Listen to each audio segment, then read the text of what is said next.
Hello and welcome to Tensile Ground Coffee. A few minutes on ground engineering to enjoy it while having your coffee. Well, you find me on holiday in the beautiful Mediterranean island of Cyprus. But I'm glad you're here because that gives me an ideal opportunity to show you an important principle of soil mechanics. Let's go over by the water, right over here.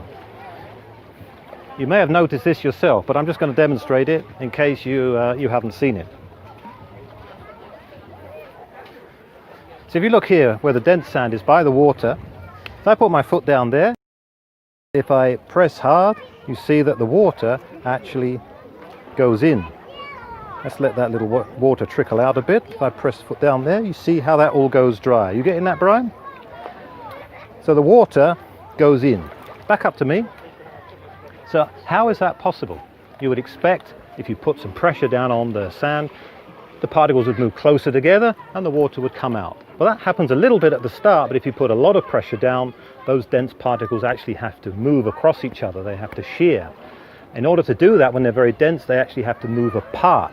When they move apart, the voids get bigger, so the water flows into the voids because the voids get bigger.